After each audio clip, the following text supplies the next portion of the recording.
नमस्ते। आप सभी को मेरा श्याम कुमार सिंह की ओर से आप सभी को का हार्दिक अभिनंदन। बहुत बहुत आभार इस सत्र में भाग लेने के लिए। और जैसा कि हम सभी जानते हैं कि कोई एक क्षेत्र विशेष नहीं बल्कि संपूर्ण विश्व, सारी दुनिया की आपदाओं से प्रभावित हो रही है। और ऐसे में सुरक्षा की जिम्मेवारी, आप प्रबंधन, उन आपदाओं का प्रबंधन करने की जिम्मेवारी एक कलेक्टिव रिस्पॉन्सिबिलिटी या सम्मिलित जिम्मेवारी होती है। और सभी राज्यों की यह जिम्मेवारी होती है। और राज्य सरकारें, सभी सरकारें, चाहे वो राज्य की हो, केंद्र की हो, किसी भी जगह की, दुनिया की सरकारें यह प्रयास करती है कि आपदाओं से अपने नागरिकों को सुरक्षित, अपने नागरिकों का निरंतर क्षमता वर्धन करता रहे, ताकि का न्यूनतम असर हो हमारे विकास प्रक्रियाओं पर।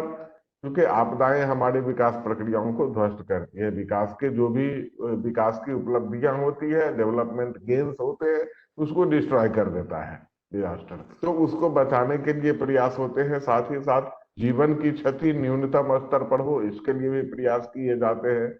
और समूची दुनिया में यह प्रयास हो रहा है। और इस दिशा में हमारे जो संस्थान हैं उनकी सुरक्षा भी बहुत महत्वपूर्ण है। और उसमें सर्वाधिक संख्या जिन संस्थानों में है वो हमारे शैक्षणिक संस्थान हैं, जहां भारी संख्या में हमारे देश के भविष्य और हमारे देश के भविष्य को निर्मित करने वाले जो सर्जनहार हैं, हमारे शिक्षक, वो वहां होते हैं। उसकी सुरक्षा अत्यंत महत्वपूर्ण है। और इस सोच के साथ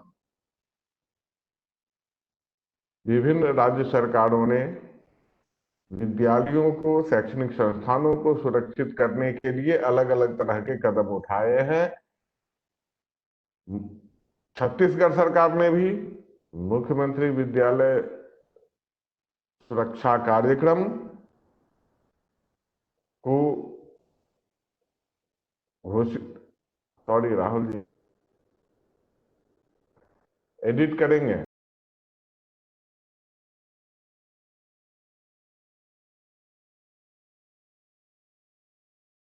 ने भी अपने शैक्षणिक संस्थानों को विभिन्न प्रकार की आपदाओं और हैजा से सुरक्षित करने के लिए मुख्यमंत्री शाला सुरक्षा कार्यक्रम को स्वीकार किया है सैद्धांतिक रूप से। और व्यावहारिक रूप में उसको धरातल पर उतारने के लिए के प्रयास किए जा रहे हैं। और यह प्रयास भी उसी सिलसिले की एक कड़ी है।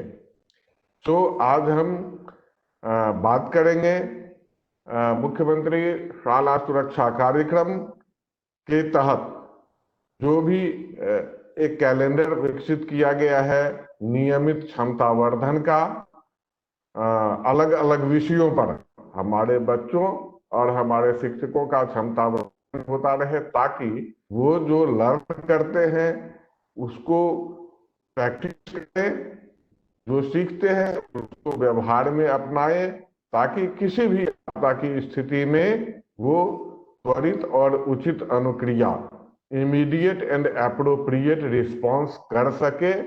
और केवल अपने लिए नहीं बल्कि जो मैसेज यहाँ लेते हैं उसको डिसेमिनेट करे अपने फैमिली में, अपने कम्युनिटी में भी, अपने समुदाय में भी, ताकि एक आपदा जोखिम न्यूनीकरण की संस्कृति विकसित हो सके। आज के बच्चे कल के भविष्य है और यही उनको लेकर आगे जाने वाले हैं। तो अभी से अगर हम वहाँ उनको सब कुछ सिखाते हैं तो उनमें आपदा जोखिम की समझ पैदा होगी।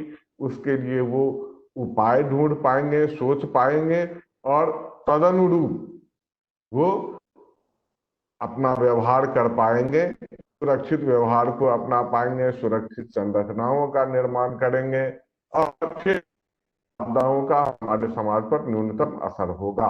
अब हम सीधे अपने विषय पर आते हैं। जो सुरक्षित शनिवार की वारिणी है उसमें कैसे कैसे अलग अलग बिंदुओं पर चर्चा की जानी है। सबसे पहले हम शुरू करते हैं भोजन, पोषण और स्वास्थ्य और बाल बाल संरक्षण, और फिर स्वच्छता संबंधी थोड़ी सी चर्चा करेंगे आज के इस सत्र में। राहुल जी स्क्रीन शेयर कर दीजिए।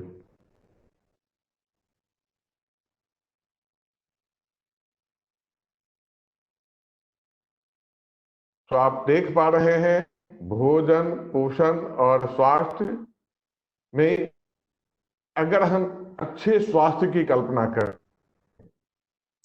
अच्छे स्वास्थ्य की कल्पना क्यों करते हैं? क्योंकि हमारे नागरिक अगर स्वस्थ होंगे तो वो अधिकतम योगदान कर पाएंगे हमारे परिवार, हमारे समुदाय, हमारे राज्य और हमारे हमारे देश के लिए और पूरी दुनिया के लिए उनका अधिकतम योगदान हो पाएगा, बेहतर योगदान हो पाएगा अगर उनका स्वास्थ्य अच्छा है। तो एक बीमार नागरिक से आप बहुत ज्यादा राष्ट्र निर्माण में योगदान की उम्मीद नहीं कर सकते हैं। और अच्छे स्वास्थ्य के लिए जरूरी है कि उनका भोजन अच्छा हो, उनका पोषण, हमारे बच्चों का पोषण अच्छा हो। तो उसमें जब देखेंगे तो इसीलिए सूत्र वाक्य है कि संतुलित आहार स्वास्थ्य का आधार। हम लोग बचपन से सुनते आ रहे हैं बहुत चीजें इसके बारे में, जैसा खाए अन्न वैसा होए मन, ये सब बातें सुनते हैं और ये बिल्कुल प्रासंगिक बातें हैं। इसका सचमुच में असर होता है जैसा हमारा आहार होगा। और संतुलित आहार अगर हम खास करके बच्चों के विकास को ध्यान में रख करके देखेंगे, क्योंकि बचपन में सर्वाधिक विकास की प्रक्रिया सर्वाधिक तेज होती है, चाहे वो शारीरिक विकास हो, बौद्धिक विकास हो, संवेगात्मक विकास हो, सभी बहुत तेजी से विकसित रहते हैं क्योंकि बच्चे अधिक संवेदनशील और सुग्राही होते हैं। तो जब संतुलित आहार की बात करते हैं उनके लिए, तो उसका एक फॉर्मूला है और उस फॉर्मूला को याद रखना हम सबके लिए है, ताकि हम सभी जगह पर उसका ध्यान रख पाए। अब ये फॉर्मूला क्या है? ये फॉर्मूला है तिरंगा फॉर्मूला। मतलब हमारे भोजन में तीन तीन वाले पदार्थ शामिल होने चाहिए। पहला, पीला या नारंगी या केसरिया, मतलब उन रंगों की श्रेणी में जो भी चीजें हैं, जैसे दालें हैं, मौसमी फल हैं, नारंगी, पपीता, आम, केले, ये सभी जो कुछ भी है ये पीले रंग वाले हैं। ये सभी प्रोटीन के स्रोत हैं, मुख्य स्रोत। बाकी और भी चीजें इसमें होती है लेकिन प्रोटीन के मुख्य स्रोत होते हैं ऐसे। दूसरा है सफेद, जैसे चावल, आटा, ये सब कुछ ये मुख्य रूप से कार्बोहाइड्रेट के स्रोत होते हैं। और हरी पत्तीदार सब्जियां जो हैं वो मिनरल्स और विटामिन्स के स्रोत होते हैं। तो जब इन तीनों रंगों के खाद्य पदार्थों का सम्मिश्रण होता है हमारे भोजन में, हमारे दैनिक आहार में, तो हमारे शरीर को संपूर्ण पोषण मिलता है, बच्चों के शरीर को संपूर्ण पोषण मिलता है। और जब संपूर्ण पोषण मिलता है तो उनका स्वास्थ्य अच्छा होता है, शारीरिक और बौद्धिक विकास अच्छा होता है। आगे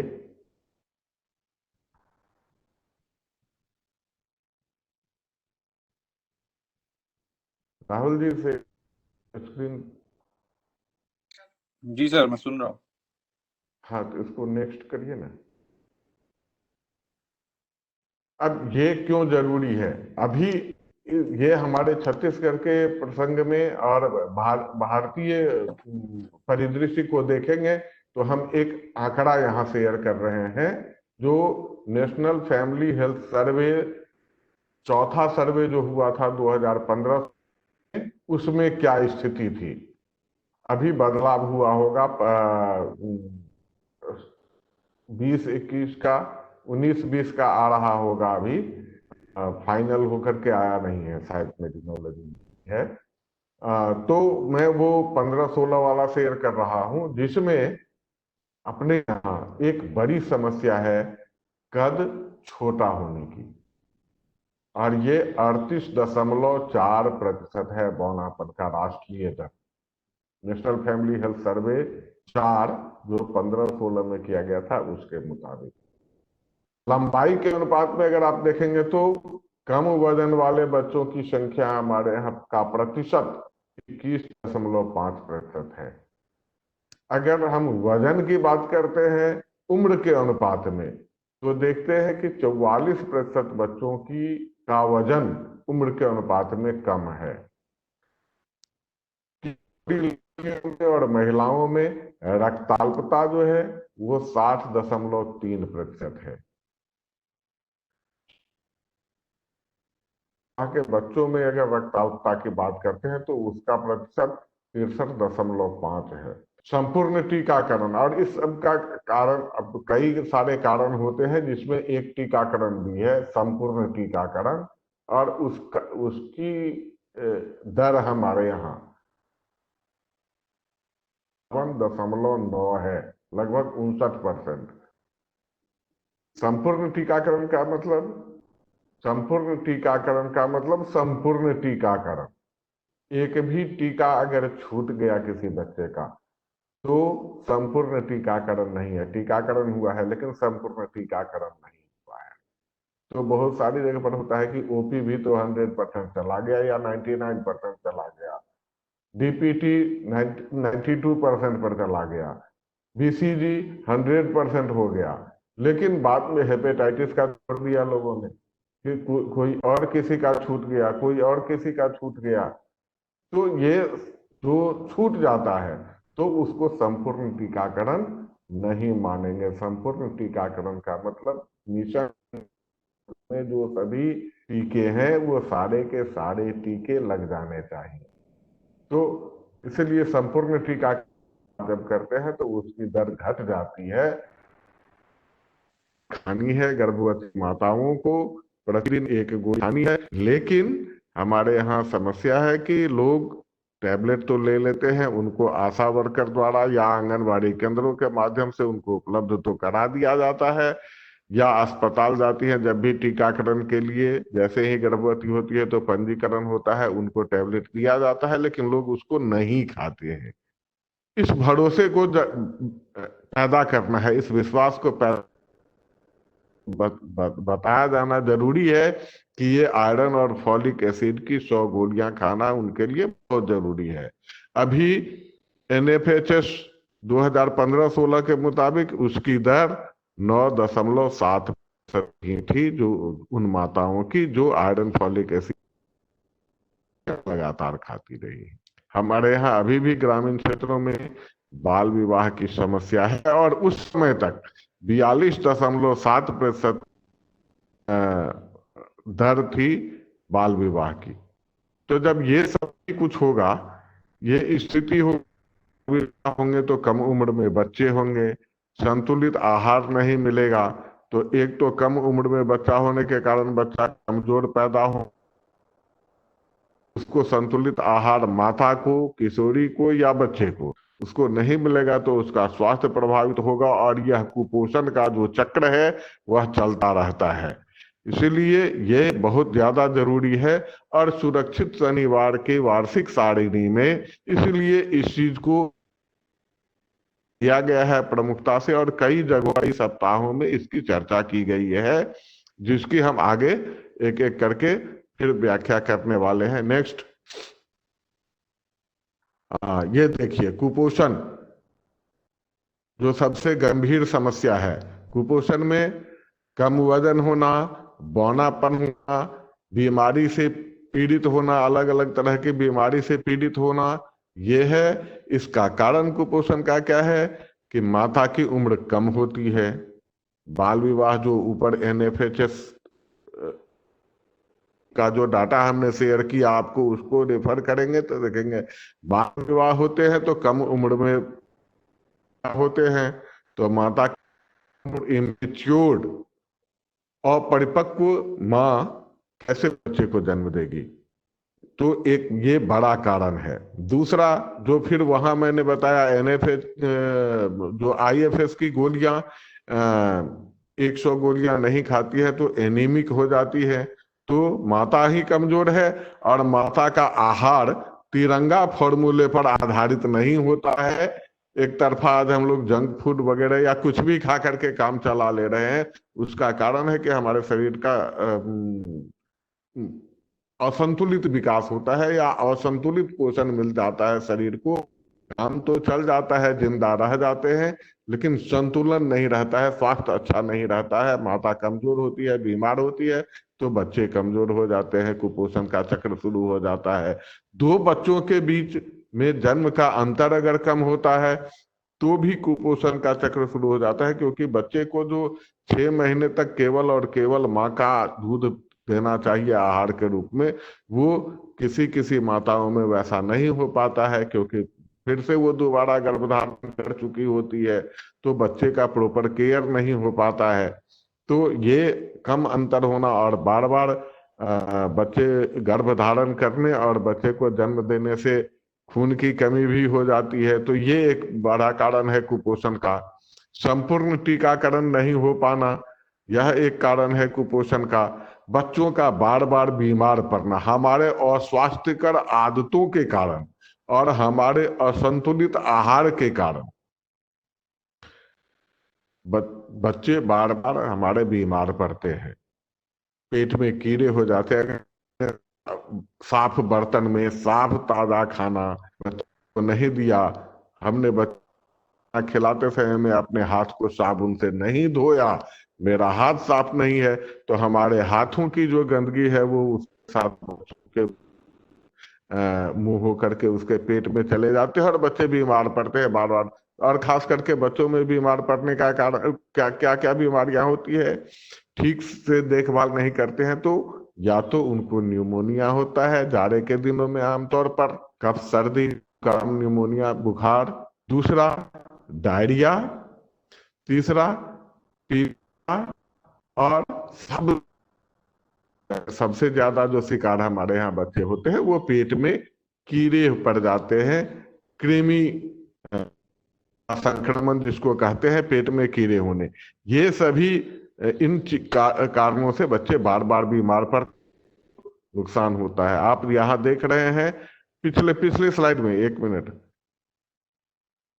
रहा, हाँ, अतिरिक्त और संतुलित ऊपरी आहार, 6 महीने के बाद बच्चे को अतिरिक्त ऊपरी आहार की आवश्यकता होती है माता के दूध के अलावे। तो उस समय में संतुलित आहार, तिरंगा फॉर्मूला जो ऊपर हमने सबसे पहले चर्चा की, तिरंगा फॉर्मूले पर आधारित संतुलित आहार देना चाहिए, और कम से कम वो 4 बार 5 बार देना चाहिए। हर 3 घंटे पर कोशिश करें कि जितना वो खा पाए उतना देना चाहिए।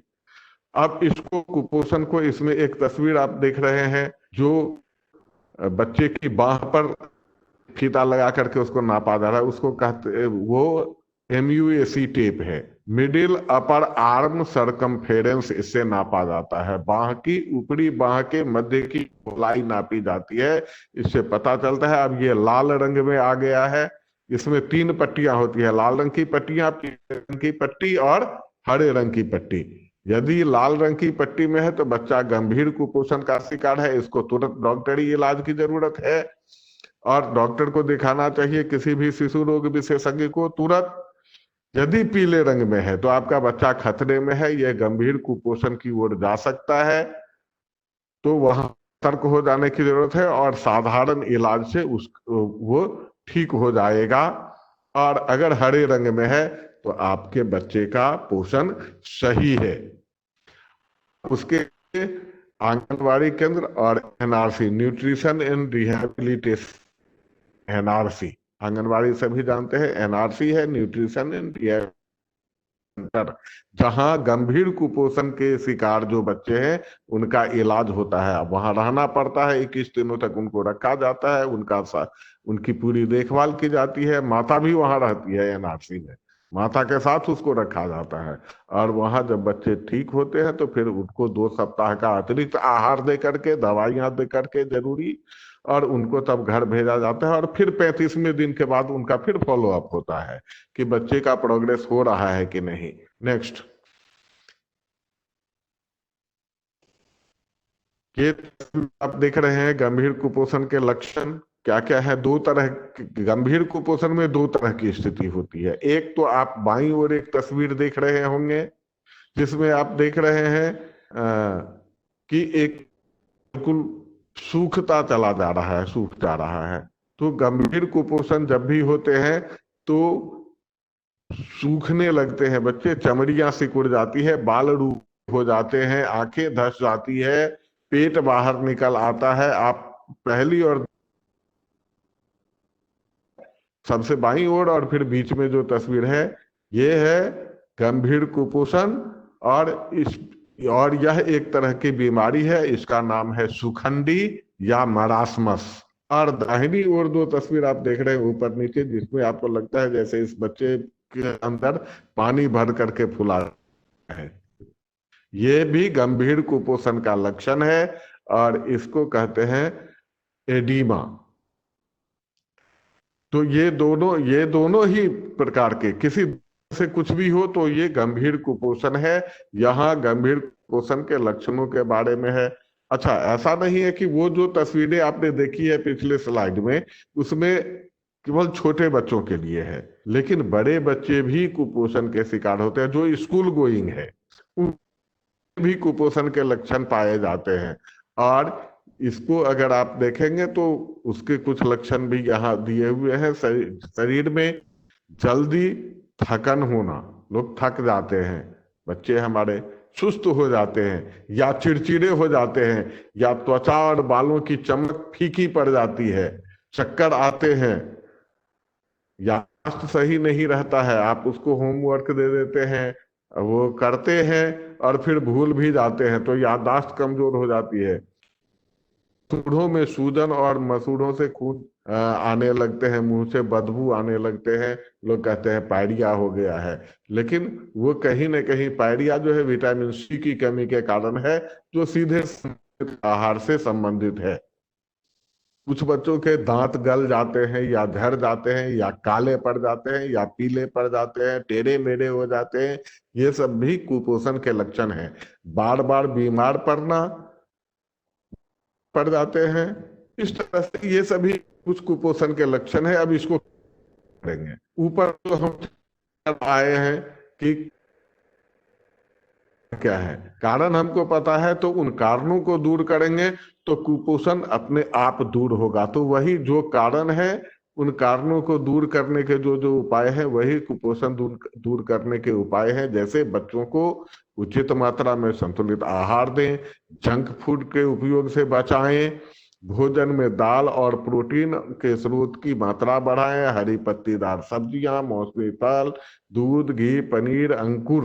अंकुर बहुत महत्वपूर्ण है क्योंकि यह एक साथ बहुत सारी चीजों की आपूर्ति कर देता है। और यह बिल्कुल किसी भी आदमी, किसी भी आय वर्ग के लोगों के लिए यह सहज उपलब्ध हो सकता है, क्योंकि अंकुर अपने घर में दानों को अंकुरित करवाना आसान है। और वो हमारे यहाँ कृषि प्रधान देश में, भारत में सभी घरों में मिल जाते हैं कुछ न कुछ दाने, जिसको अंकुरित करवा करके दे सकते हैं। तो उसको निश्चित रूप से शामिल करना चाहिए।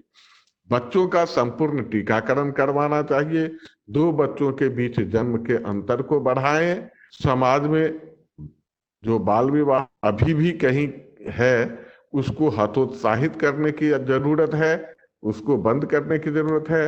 और हमारे विद्यालयों में चीजों को ध्यान में रख करके मध्याह्न भोजन की योजना लाई गई है, तो मेन्यू के हिसाब से मध्याह्न भोजन कराएं।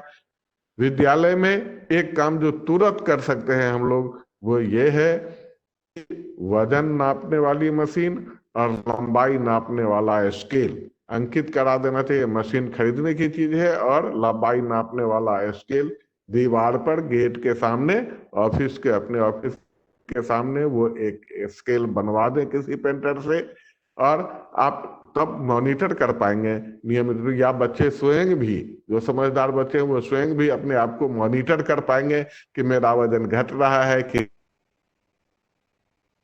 रही है, कि वैसे ही स्टैग्नेंट हूं।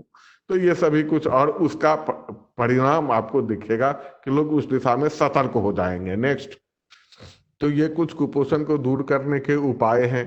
कुपोषण के कारण ये एक बड़ी दुखद स्थिति अपने देश में हो रही है, और वो है दिव्यांगता। हमारे यहाँ लोग डिजेबल भी हो रहे हैं, और ये कुपोषण कारण भी है, और भी कई कारण है, लेकिन कुछ बच्चे जन्म से ही पैदा होते हैं, पैदा ही होते हैं दिव्यांग, और उस हो सकता है गर्भावस्था में उसको संतुलित आहार नहीं मिला हो, तिरंगा फॉर्मूले के हिसाब से उन्होंने आईएफएस की गोली नहीं खाई हो, रक्ताल्पता की शिकार रही हो माता, तो उसको विटामिन डी से नहीं मिला हो, तो अस्थि संबंधी दिव्यांगता हो सकती है, या कुछ ऐसी चीजें, किसी बीमारी का शिकार हो गई और कुछ ऐसी दवाएं खा ली जिसका साइड इफेक्ट हो गया हो। तो दिव्यांगता, ये दिव्यांगता मुख्य रूप से कुपोषण से संबंधित है। अगर पोषण अच्छा होगा तो दिव्यांगता का रिस्क घट जाए।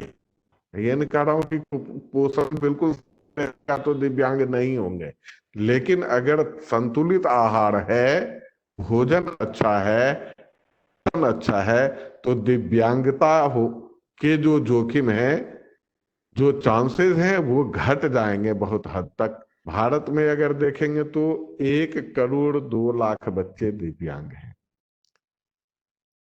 और उसके साथ भी जब हम सुरक्षित की बात करते हैं तो हमारे विद्यालयों में बच्चों के साथ जो व्यवहार किया जाता है, उसमें विशेषकर दिव्यांग बच्चों के साथ कैसा व्यवहार होना चाहिए, यह एक प्रश्न है।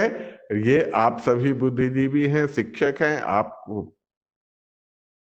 कैसा व्यवहार होना चाहिए, इनके साथ कभी भी भेदभाव नहीं किया जाना चाहिए, ताकि अब जो उनको अवसर मिला है उनको समान अवसर मिले विकास करने का और इस राष्ट्र के निर्माण में योगदान करने का।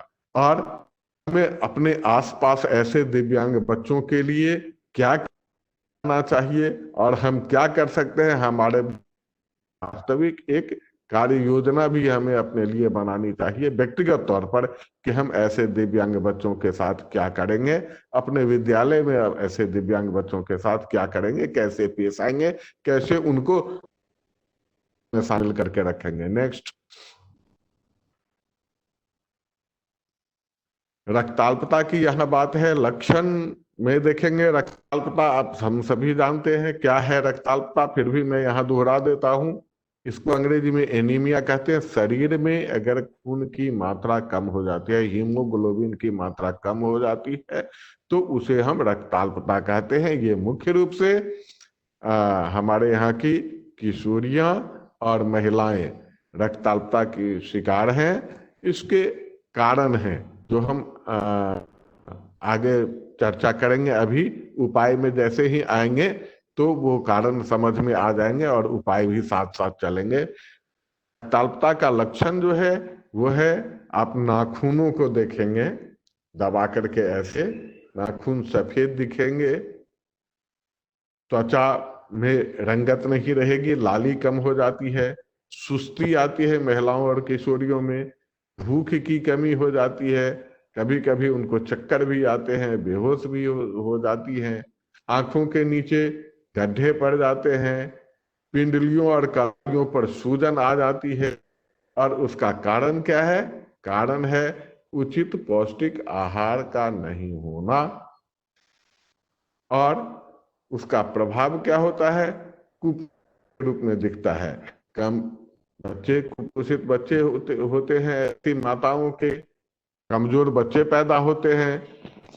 फिर शिशु और मातृ मृत्यु दर में कमी वृद्धि हो जाती है, क्योंकि माता कमजोर है, रक्ताल्पता की शिकार है, तो प्रसव के समय में कभी कभी वो प्रसव पीड़ा को नहीं झेल पाती है, या हेमरेज होता है बहुत ज्यादा, और उसके कारण मृत्यु हो जाती है, या कमजोर इतने इतने कमजोर बच्चे पैदा होते हैं कि वो सरवाइव नहीं कर पाते हैं, दोनों में ही वृद्धि हो जाती है।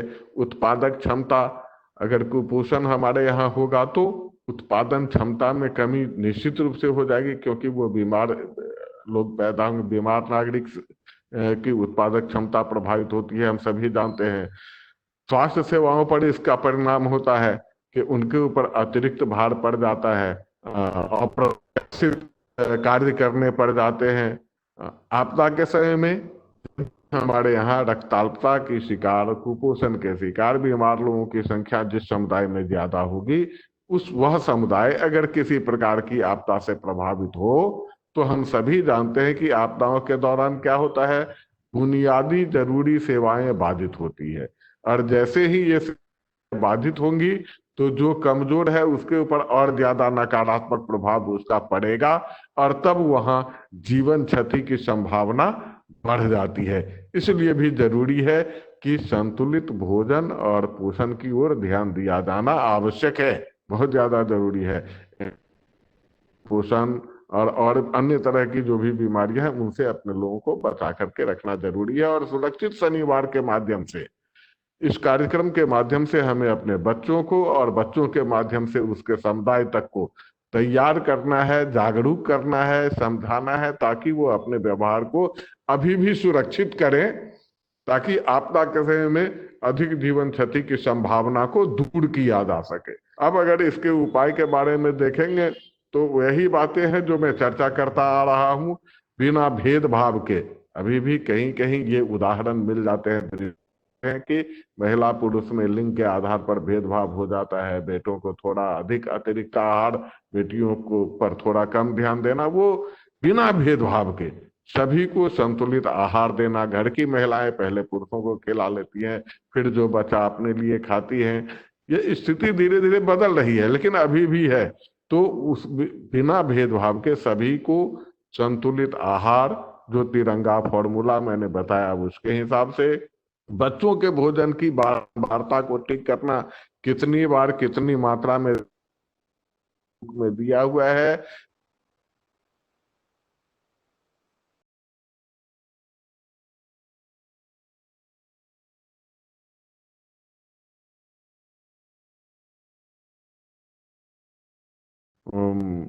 पेट के ऊपर नीली नसें दिखने लगती हैं, या बच्चे को कब्जियत हो, या कभी भूख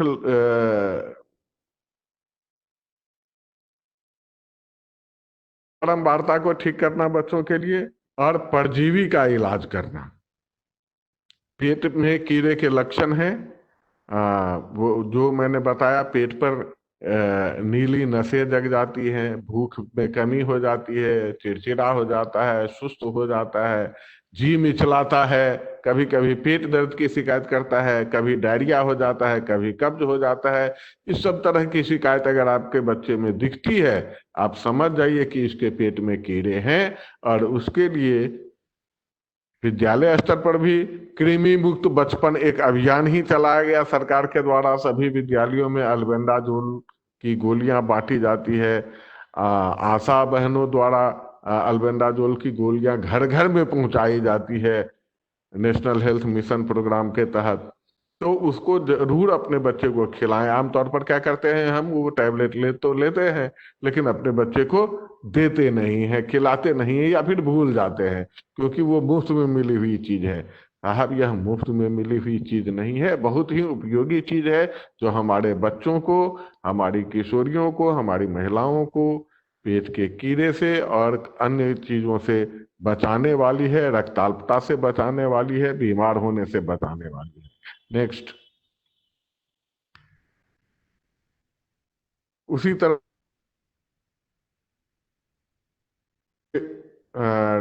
जिसके लक्षण हो, पतला दस्त होना, अत्यधिक कमजोरी हो जाना, गला अंधेरा छाना, अगर आप उसको चिकोटी काटेंगे, डायरिया, जिसको डायरिया हो गया है, और वो कोई व्यक्ति अगर शिकायत करता है कि मुझे असामान्य पैखाना हुआ है, शौचालय जाना है, पतला पैखाना हुआ है, दस्त हुआ है और मुझे कमजोरी महसूस हो रही है, आप उसकी चमड़ी को शरीर के पकड़ कर खींच, अपनी जगह पर वो वापस जाने में समय ले लेगा। अगर जैसे ही समय लगता है वापस जाने में, आमतौर पर एक स्वस्थ व्यक्ति में क्या होता है, जब आप उसको चिकोटी काटेंगे तो स्किन छोड़ने के बाद तुरंत अपनी जगह वापस जाता है। लेकिन अगर किसी में यह दिख जाता हो कि वो वापस जाने में समय ले रहा है, इसका मतलब वो डायरिया का गंभीर लक्षण है, शरीर में पानी की बहुत अधिक कमी हो गई है, पेशाब की मात्रा में कमी हो जाती है। ये सभी डायरिया के लक्षण होते हैं और इन लक्षणों के कारण, डायरिया होने के कारण बहुत सारे बच्चों की जानें चली जाती है, कभी कभी बड़ों की भी जान चली जाती है। बच्चे तो ठीक से बता नहीं पाते हैं और कभी कभी बड़े ढिठाई में अपनी जान गंवा बैठते हैं। तो इसको, अगर ये लक्षण, डायरिया के लक्षण दिखें तो तुरंत उसकी उसकी रोकथाम के लिए प्रबंधन करना चाहिए और उसके लिए घरेलू स्तर पर गृह प्रबंधन के लिए ORS, ओरल डिहाइड्रेशन सॉल्यूशन, सबसे कारगर उपाय है और उसका उपयोग किया जाना चाहिए। ORS इस्तेमाल करने के लिए सबसे पहले ORS घोल तैयार करेंगे और घोल तैयार करने के लिए सबसे पहले तो अपने हाथों को साबुन पानी से अच्छे से धो लें, फिर एक साफ बर्तन में 1 लीटर शुद्ध पानी लें और उसमें पूरी पैकेट ORS की एक पूरी पैकेट डालें। कभी भी मात्रा में इधर उधर ना करें। आमतौर पर यह देखा जाता है कि लोग सोचते हैं कि चलो 1 गिलास अभी पीना है तो 1 चम्मच उसमें से निकाल करके मिला लेते हैं और उसको पी जाते हैं। भूल कर भी ऐसी गलती ना करें, ये उचित व्यवहार है और ORS का जो लाभ आपको मिलने वाला है वो लाभ नहीं मिलेगा, क्योंकि उसमें मात्रा का कोई ठिकाना रह नहीं जाता है। मात्रा कैसे निर्धारित करते हैं? 1 गिलास में 1 चम्मच ORS का पाउडर या आधा पैकेट, उसका कंप्लीट है कि 1 लीटर आप एक साथ बनाएं। 1 लीटर पानी में पूरी पैकेट ORS का डाल दें, उसको अच्छे से मिला दें और तब उसमें से जितने की जरूरत होगी उतना निकाल कर आप पिए। 1 कप, आधा गिलास, 1 गिलास, या बच्चे 4 चम्मच पीना चाहते हैं तो 4 चम्मच पिलाइए। बाकी बचे हुए ORS घोल को ढक करके रखें, सुरक्षित करके रखें, क्योंकि यह अगले 24 घंटे तक खराब होने वाला नहीं है। और बार बार वही घोल पिलाएं हर दस्त के बाद। जरूरत के हिसाब से जितना लोग पीना चाहे उतना उनको पिलाएं और फिर ढक कर रखें। यदि 24 घंटे के अंदर वह घोल खत्म हो गया और डायरिया के लक्षण खत्म नहीं हुए या अभी भी कमजोरी महसूस हो रही है तो दूसरे पैकेट का फिर 1 लीटर का घोल तैयार करें। और यदि बच गया तो जो बचा हुआ है, यदि 24 घंटे के अंदर वो कंज्यूम नहीं हो पाया और मरीज भी आपका ठीक हो गया है तो 24 घंटे के बाद बाकी बचे हुए घोल को फेंक दें।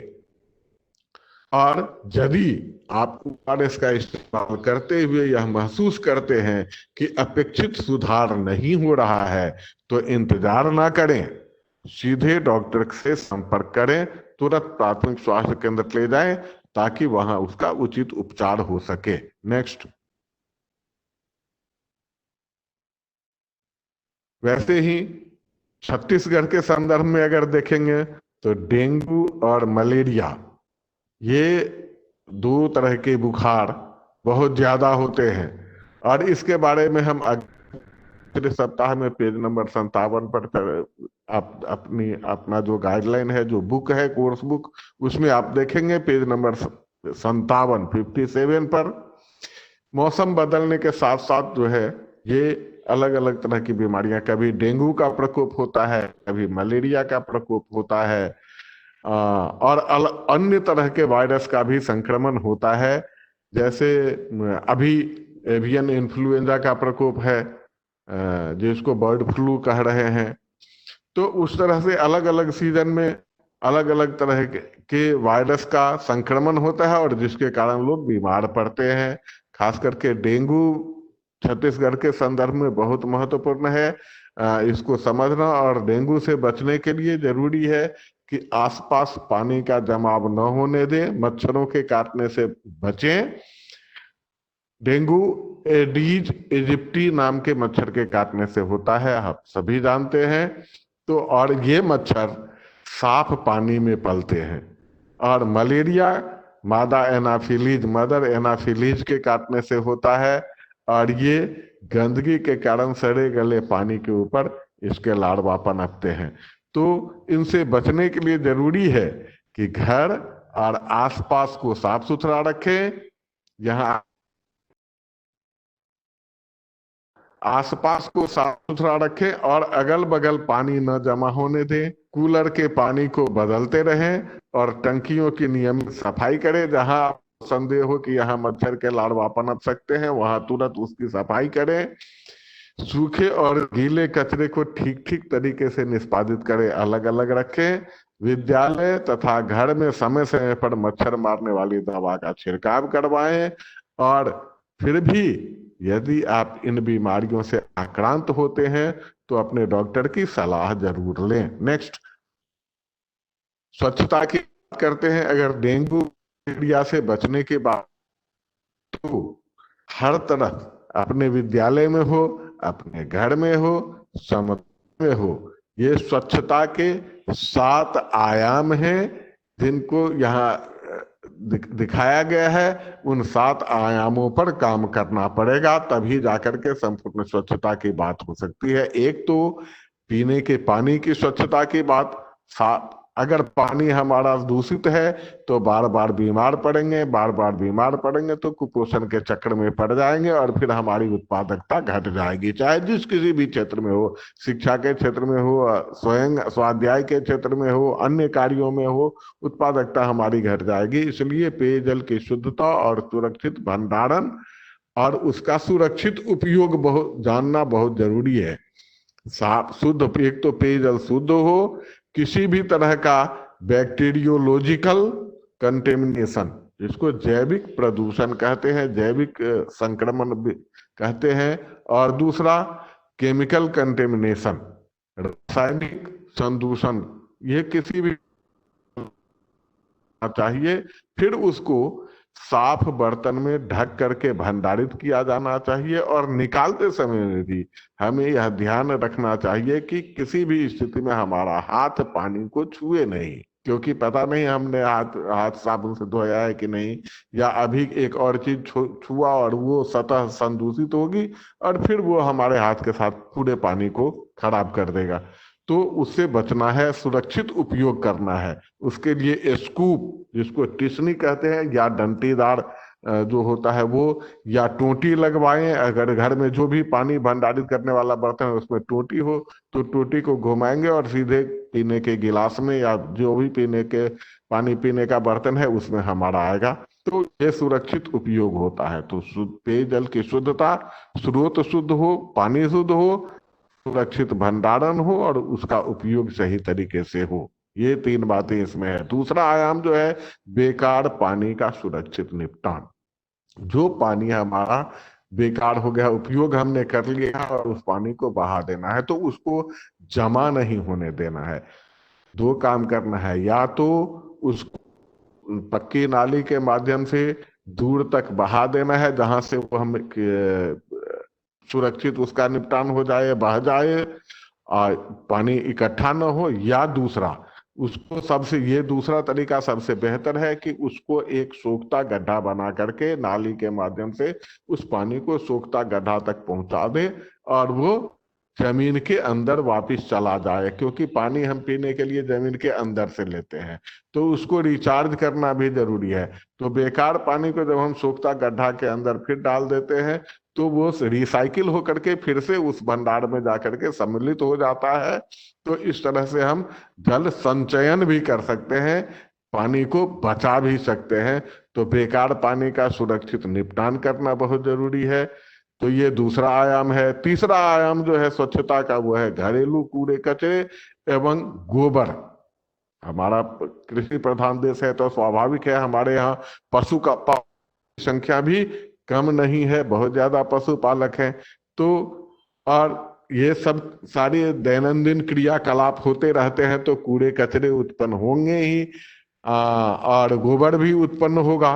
तो इनका सुरक्षित निपटान, जो गीले कचरे हैं और गोबर है उसका कंपोस्ट बनाएं, और जो नॉन डिग्रेडेबल, जो विघटित होने वाले कचरे नहीं है, उनको सुरक्षित अलग एक नीले रंग के डस्टबिन में, यहाँ डस्टबिन की चर्चा हो गई तो मैं थोड़ा सा बता दूं कि दो रंगों का अभी बहुत ज्यादा जोर दिया जा रहा है।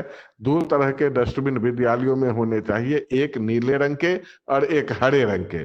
जो भी डिग्रेडेबल कचरे हैं, जो सड़ गल जाने वाले हैं, गड्ढों में डालने के बाद या ऊपर से मिट्टी डालने के बाद, ऐसे कचरे गीले कचरे हैं, उनको हरे रंग के डिब्बे में डालना चाहिए। और जो नहीं विघटित होने वाले कचरे हैं, जैसे लोग बच्चे चॉकलेट खा लेते हैं, उसके जो रैपर है वो नॉन डिग्रेडेबल है, तो उसको नीले रंग के कचरे डिब्बे में डालना चाहिए।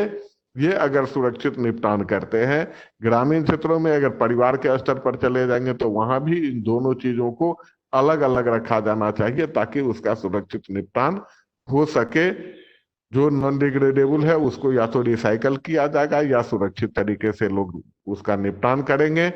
और गोबर और गीले कचरे जो है उसका हम वर्मी कंपोस्ट बना सकते हैं। तो ये घरेलू कूड़े कचरे और का सुरक्षित निपटान तीसरा आयाम है। चौथा आयाम जो है स्वच्छता का, वह घर तथा आसपास की स्वच्छता की बात है।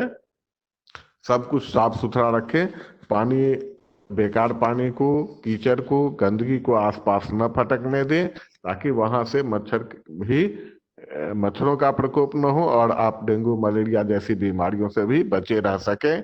फिर शौचालय की बात आती है। हमेशा सुरक्षित शौचालय का ही उपयोग करें।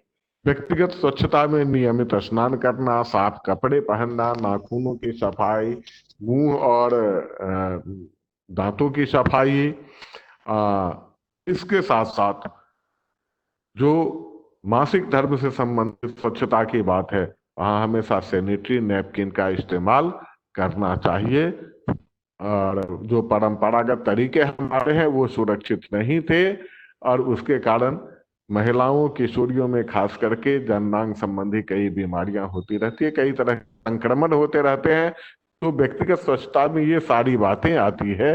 तो व्यक्तिगत स्वच्छता की ओर पूरा ध्यान दिया जाना चाहिए। और सामुदायिक स्वच्छता, तस्वीर में आप साफ देख रहे हैं कि पूरा एक समुदाय एक जो है वो स्वच्छता के काम को अंजाम दे रहा है। अपने विद्यालय स्तर पर भी ये तस्वीर एक विद्यालय की ही है, जहां सारे बच्चे, सारे शिक्षक सभी अवेयर हैं कि हमें कैसे साफ सुथरा माहौल में रहना है। नेक्स्ट, तो ये 7 आयाम है स्वच्छता के। इन 7 आयामों पर हमें काम करने की जरूरत है, अपने विद्यालय स्तर पर, परिवार स्तर पर और समुदाय के स्तर पर, सभी जगह पर। और ये हमारा नागरिक दायित्व भी है, इसको हमें स्वीकार करना चाहिए। और इसके बारे में भी हमें अपने मुख्यमंत्री विद्यालय सुरक्षा कार्यक्रम के अंतर्गत चर्चा किया गया है, और इसके बारे में हमें सबको बताना है। अब हम आते हैं जो एक बहुत ही महत्वपूर्ण विषय है और जिस पर अपेक्षाकृत हम कम संवेदनशील हैं। जाने अनजाने हम उस तरह की गतिविधियां कर बैठते हैं जो बच्चों के अधिकारों का हनन करने वाली है। हम बात कर रहे हैं बाल अधिकार, बाल विवाह एवं बाल यौन दुर्व्यवहार की। आप यहां 2 तरह की तस्वीरें देख रहे हैं। बाईं ओर 2 तस्वीरें देख रहे हैं और दाहिनी ओर भी 2 तरह की तस्वीरें देख रहे हैं। क्या आपको देखने में अच्छा लगता है? कैसा होना चाहिए? बेशक आप कहेंगे कि बाईं ओर की जो तस्वीरें हैं तो वो डराने वाली तस्वीरें हैं, भयावह तस्वीरें हैं, ये अच्छी स्थिति नहीं है।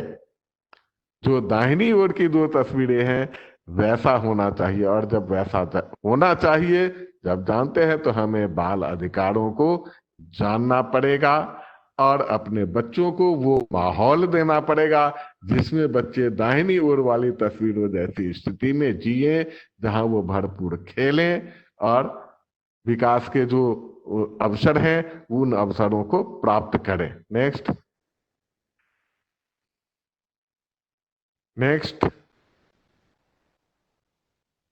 राहुल जी। और ये चैप्टर है बाल सुरक्षा का। आगे इस तस्वीर में साफ देख रहे हैं कि बच्चों को संरक्षित करने की आवश्यकता है और यही हम यहां से आगे चर्चा करने वाले हैं।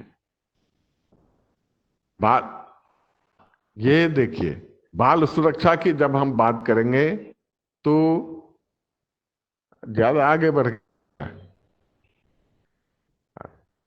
बाल अधिकार की बात करेंगे, बच्चों के अधिकारों की बात करेंगे और तभी हम उसमें बाल सुरक्षा की बात अपने आप आती जाएगी आगे क्रमानुसार प्रसंगानुकूल। हम देख रहे हैं बाल अधिकार की जब भी बात करते हैं तो जानना पड़ेगा कि बच्चा कौन है और किस। हाँ, ये हम यहाँ 5 तरह के डॉक्यूमेंट का हवाला दे रहे हैं। अब हम सभी को इसके बारे में जानना चाहिए। इसमें कई प्रावधान है, कई अधिनियम है, जिसमें एक अधिनियम है किशोर न्याय अधिनियम 2000। अधिनियम 2000 में लाया गया। इसमें परिभाषित किया गया है बच्चा को। बच्चा कौन है? सार्वभौम परिभाषा है, जिसने 18 वर्ष की उम्र पूरी न की हो। एक लाइन में इसको समझ ले। और उसकी पुष्टि कहां कहां से होती है? किशोर न्याय अधिनियम 2000 में भी स्पष्ट कहा गया है कि कोई भी व्यक्ति जिसने अपने 18 वर्ष पूरे नहीं किए हो वो बच्चा है। दूसरा डॉक्यूमेंट जो है वो है भारतीय वयस्कता अधिनियम 1875, जिसे 1999 में संशोधित किया गया। उसमें भी कहा गया है स्पष्ट रूप से 18 साल से कम उम्र का व्यक्ति बच्चा है। 1989 ईस्वी में United Nations conference on the right of the child हुआ था, यूएनसीआरसी। उसके डिक्लेरेशन में साफ कहा गया कि 18 साल से कम उम्र के बच्चे यदि उस देश में वयस्कता 18 वर्ष से पहले न होता हो तो बच्चा ही कहलाएगा।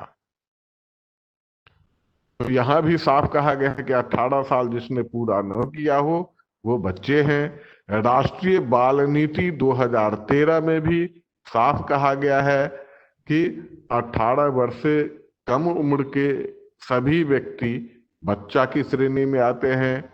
और लैंगिक अपराधों से बच्चों का संरक्षण अधिनियम, इसमें भी स्पष्ट रूप से कहा गया है। तो ये 5 डॉक्यूमेंट का हमने हवाला दिया। तो अब आप स्पष्ट हो गए होंगे कि बच्चा का ये को कहने के लिए बच्चा की अगर परिभाषा कोई पूछे तो हम 4-5 शब्दों में साफ साफ कह दे सकते हैं, बच्चा वह प्रत्येक व्यक्ति है जिसने 18 साल की उम्र पूरी न की हो। नेक्स्ट, अब हम आते हैं बाल अधिकार के ऊपर। जब बच्चा है जिसने 18 साल की उम्र पूरी न की हो तो उसके ऊपर डिस्कशन करने के लिए संयुक्त राष्ट्र का बाल अधिकार सम्मेलन, United Nations convention on the right of the child 1989 ईस्वी में हुआ था, जिसमें बच्चों के अधिकारों को परिभाषित किया गया, उसको व्याख्यायित किया गया और फिर एक डिक्लेरेशन लाया गया। 54 आर्टिकल हैं उसमें,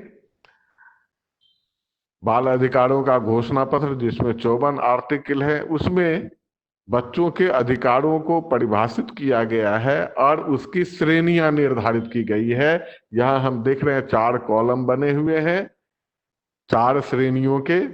पहला राइट जो उसका एक्सेप्ट किया गया, पहला अधिकार जो स्वीकार किया गया वो है जीवन रक्षा का अधिकार।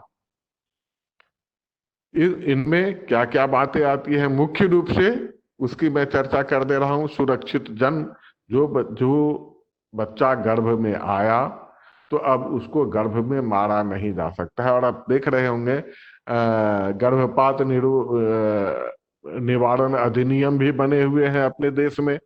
तो सुरक्षित जन्म लेना, जो गर्भ में आया उसको सुरक्षित जन्म लेने का अधिकार है।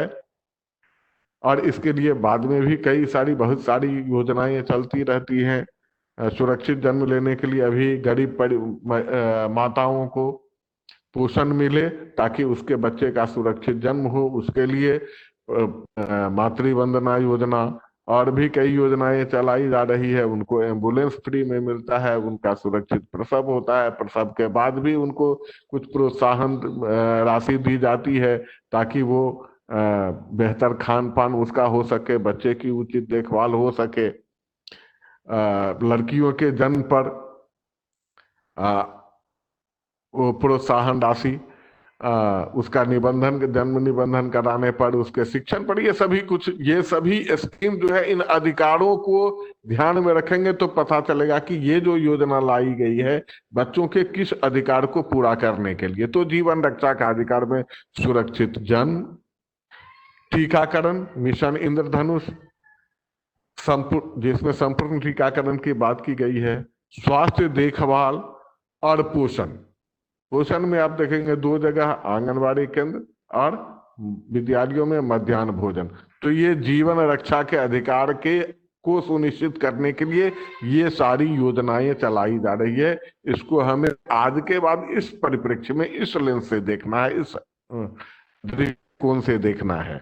दूसरे प्रकार का जो अधिकार है वो है संरक्षण का अधिकार, जिसमें आप किसी की उपेक्षा नहीं कर सकते हैं, चाहे लिंग के आधार पर हो, चाहे जाति के आधार पर हो, चाहे रंग के आधार पर हो, चाहे धर्म के आधार पर हो, चाहे जन्म स्थान के आधार पर हो, चाहे उसके शारीरिक सौष्ठव के आधार पर हो। किसी प्रकार से कोई भेदभाव नहीं कर सकते हैं और किसी की उपेक्षा नहीं कर सकते हैं।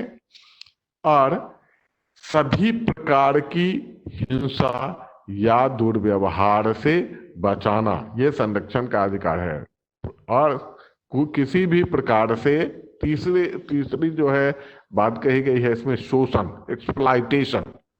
तो प्रोटेक्शन, अगर संरक्षण की बात करते हैं तो साफ लिखा गया है, protection from neglect, abuse and exploitation. उपेक्षा, दुर्व्यवहार और शोषण से संरक्षण का अधिकार प्राप्त है बच्चे को। और ये हम सबकी जिम्मेवारी है कि उन अधिकारों को सुरक्षित रखें। सिस्टम से लेकर व्यक्ति तक सबकी जिम्मेवारी बनती है। तीसरे प्रकार का जो अधिकार है तीसरी श्रेणी में, वह है राइट टू पार्टिसिपेशन, भागीदारी का अधिकार, जिसमें बच्चों को अपने परिवार स्तर पर, अपने समुदाय स्तर पर या विद्यालय स्तर पर जो कोई भी योजना बनाने की प्रक्रिया हो, निर्णय लेने की प्रक्रिया हो, उसमें शामिल होने का अधिकार है। उसको उसमें शामिल किया जाना चाहिए। और आप उस प्रक्रिया में शामिल करने के लिए, जानते हैं आपने अपने विद्यालय में काम किया है, अब थोड़ा सा उसको इस लेंस से देखें कि क्या क्या आपने किया है जिसमें उनकी भागीदारी के अधिकार को सुनिश्चित करने का प्रयास किया गया है। आपने चिल्ड्रंस पार्लियामेंट बनाया है, बाल संसद, आपने मीना मंच बनाया है और उनको अलग अलग तरह की जिम्मेवारी दे रहे हैं और उनके जो सुझाव आ रहे हैं उनको स्वीकार भी कर रहे हैं। यही भागीदारी का अधिकार है। अब अपने आपके स्कूलों में एक स्कूल डिजास्टर मैनेजमेंट कमेटी बनेगी या बन गई होगी। पिछले वर्ष ही हम लोगों ने प्रशिक्षण किया था उसका फरवरी में, लेकिन उसके बाद लॉकडाउन हो गया है तो विद्यालय खुले नहीं होंगे। और अभी विद्यालय शायद खुल रहे होंगे, बिहार में खुलने की प्रक्रिया शुरू हो गई है। तो आप स्कूल डिजास्टर मैनेजमेंट कमेटी होगी, वहां बच्चों की भागीदारी होगी। बच्चे अपने स्कूल का हैजार्ड हंट करेंगे, वहां उसकी भागीदारी होगी। प्लानिंग करेंगे, उस प्लानिंग में उसका पार्टिसिपेशन होगा। तो ये सभी भागीदारी का अधिकार है। जो कुछ भी उनके हित के लिए आप प्लान करते हैं, उस प्लान में, उस निर्णय लेने की प्रक्रिया में उनकी भागीदारी सुनिश्चित की जानी चाहिए। यह भी हम सबकी जिम्मेवारी है। जो राइट टू पार्टिसिपेशन है। और चौथी श्रेणी का जो है वो राइट टू डेवलपमेंट है। राइट टू डेवलपमेंट, खेलकूद, पर्याप्त एवं संतुलित भोजन और पोषण और तनावहीन तनाव मुक्त माहौल में, सुरक्षित माहौल में शिक्षा प्राप्त करने का अधिकार, सुरक्षित रहने का और प्यार भरे माहौल में पलने का अधिकार, ये चौथे प्रकार का अधिकार है, जिसमें उसके विकास ताकि वो समुचित विकास, सर्वांगीण विकास कर सके। चाइल्ड प्रोटेक्शन में साफ है कि यह चाइल्ड प्रोटेक्शन को अगर अब नट सेल में अगर देखना चाहे तो चाइल्ड प्रोटेक्शन एक प्रकार की प्रक्रिया है जिसमें बच्चों के साथ होने वाली सभी प्रकार की हिंसा, दुर्व्यवहार, उपेक्षा और शोषण आदि की घटनाओं की रोकथाम के प्रयास किए जाते हो। वही प्रक्रिया जो है, संपूर्ण प्रक्रिया, वो बाल सुरक्षा है, चाइल्ड प्रोटेक्शन है। Next, Rahul ji next. Next, इसके बारे में अगर चाइल्ड प्रोटेक्शन के बारे में हम देखना चाहेंगे तो हमारे कोर्स बुक में कई सप्ताहों में इसके बारे में बात की गई है। सितंबर के तीसरे सप्ताह में, चौथे सप्ताह में, और आपका जो कोर्स बुक है उसके पृष्ठ संख्या 62, 63, 64 और 65 पर चाइल्ड प्रोटेक्शन के बारे में चर्चा की गई है। बाल संरक्षण किन चीजों से, मैं पहले ही चर्चा कर चुका हूं कि इसके ऊपर में कि तिरस्कार तथा अवहेलना से, दुर्व्यवहार से, किसी भी प्रकार का, जो तस्वीरें आपने देखी वहां दुर्व्यवहार से सुरक्षित करना है, और सभी प्रकार के, चाहे वह शारीरिक शोषण हो, मानसिक शोषण हो या यौनिक शोषण हो, सेक्सुअल हैरासमेंट, सभी प्रकार के शोषण से हमें अपने बच्चों को सुरक्षित करना है। और उसके लिए एक कानून 2012 बना जो बच्चों को यौन अपराध, छेड़छाड़ तथा पोर्नोग्राफी जैसे अपराधों से सुरक्षा प्रदान करता है, और उस उस अधिनियम का नाम है POCSO, POCSO, protection of children from sexual offences. यह अधिनियम है, यह 1912 में अधिनियमित किया गया और बच्चों की सुरक्षा को ध्यान में रखते हुए, बाल संरक्षण के मुद्दे को ध्यान में रखते हुए, और एक पॉक्सो बॉक्स की कल्पना। अब इन चीजों को लेकर के बहुत सारे अपराध ऐसे होते हैं जिनके बारे में बच्चे महसूस भी कर लेते हैं कि हमारे साथ यह अच्छा नहीं हो रहा है, लेकिन वो बताएं किसको। तो जरूरी क्या है, अधिनियम अपनी जगह है, ठीक है, कानून और पॉलिसीज, नीतियां और कानून अपनी जगह पर हैं, लेकिन क्या हम वो माहौल दे पा रहे हैं जहां उन नीतियों या कानूनों का लोग ले सके, उनका लाभ मिल सके और बेखौफ होकर, निर्भीक होकर वहां लोग अपनी आवाज उठा सके, वहां तक अपनी बात रख पाए, ऐसी स्थिति अभी नहीं है। तो हमें वह माहौल पैदा करना पड़ेगा। और कुछ चीजें हैं जिसको बताने में हो सकता है बच्चे शर्मिंदगी का भी एहसास करें, कैसे हम बताएं, तो वो कभी लिखकर बता सकते हैं। तो इसलिए एक कल्पना है, एक प्रयास है पोक्सो बॉक्स के रूप में। अब ये पोक्सो बॉक्स क्या है? पोक्सो बॉक्स जगह जगह पर लगे होने चाहिए, जहां यदि किसी बच्चे को लगता है कि उनके साथ शारीरिक हिंसा हो रही है, दुर्व्यवहार हो रहा है, यौनिक शोषण हो रहा है, मानसिक रूप से प्रताड़ित किया जा रहा है, ये अवहेलना हो रही है, अब उसका तिरस्कार हो रहा है, तो वो उस चीज को अगर किसी को बता नहीं पा रहा है तो लिख करके उस पॉक्सो बॉक्स में जो कि एक लेटर बॉक्स की तरह हो सकता है या दान पेटी की तरह हो सकता है, जो विद्यालयों में एक निर्धारित जगह पर होना चाहिए। गांवों में भी इसको जगह जगह पर होना चाहिए और उसकी नियमित निगरानी भी होनी चाहिए। उसमें से निकाल करके उन शिकायतों को प्रतिदिन पढ़ा भी जाना चाहिए, देखा भी जाना चाहिए। वहां बच्चे उसमें लिख करके डाल सके।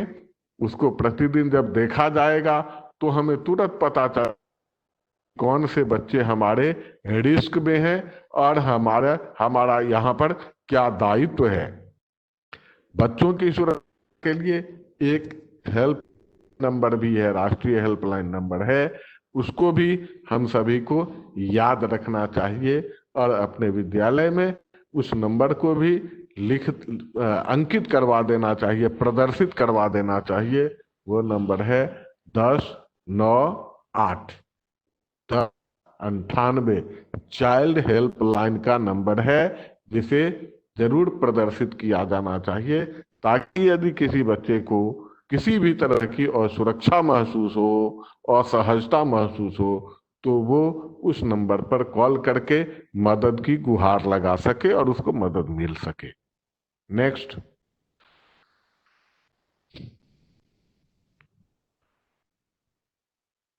ये क्या दिख रहा है इस तस्वीर में? आम हो गए हैं आजकल ऐसे, और खास करके अर्ध विकसित और विकसित क्षेत्रों में, ग्रामीण क्षेत्रों में, जहां बच्चे विभिन्न प्रकार की नशा के शिकार हो रहे हैं, या तो धूम्रपान कर रहे हैं या खैनी गुटखा ये सब ले रहे हैं। जहां शराबबंदी नहीं है क्षेत्रों में, वहां जाने अनजाने में शराब का भी सेवन कर रहे हैं, लिक्विड भी ले रहे हैं, अल्कोहल के शिकार हो रहे हैं। और ये स्थिति बहुत अच्छी नहीं है, डराने वाली स्थिति है। जो आंकड़े आपके सामने है रहे हैं कि 15 साल से कम उम्र के जो भी बच्चे इलाज कराने के लिए पहुंचते हैं बीमार होकर के सरकारी अस्पतालों में, उनमें से 63.6% ऐसे बच्चे होते हैं जिन्हें किसी न किसी प्रकार की नशे की आदत लगी होती है। कितना गंभीर प्रश्न और कितना गंभीर मुद्दा है। इसमें कौन भागीदार होते हैं? जाने अनजाने परिवार के लोग। और मुझे यह कहने में कोई गुरेज नहीं है, कोई हिचकिचाहट नहीं है कि सबसे पहले वाले ही अपने बच्चों को नशापान सिखाते हैं, क्योंकि हम बड़े नशा करते हैं उनके सामने खुलेआम के, अरे ये तो बच्चा है अभी क्या समझेगा। लेकिन वो बच्चा आपकी कितनी तेजी से नकल कर रहा है, आपके चलने को नकल कर लेता है, आपके बोलने के तरीके की नकल करता है। आप उसको जो सिखाते हैं वो सीखता चला जाता है, जानबूझ करके चाहे अनजाने में। आपको साइकिल चलाते देखकर वो जब अपने पैरों पर खड़ा होता है तो आपके साइकिल के पास पहुंच जाता है और उससे छेड़छाड़ करने लगता है। क्या आपको लगता है कि आप सिगरेट पीते हैं तो आपका बच्चा आप उसको नहीं सीख रहा है? वो सीख रहा है। और उसको सेकेंड हैंड स्मोकिंग भी आप करवा रहे हैं। मतलब सेकेंड हैंड स्मोकिंग उसको कहते हैं कि आप सिगरेट पी, आपने धुआं छोड़ा, उसकी गंध जहां तक फैली और जिन लोगों ने उस गंध को फिर इनहेल किया, आपने अंदर लिया, that is second hand smoking. आप अपने परिवार में सबको करवा रहे हैं। लोग तंबाकू खा रहे हैं, बच्चे को ही बोल देते हैं कि जरा मेरा वो पुड़िया उठा करके ले आना।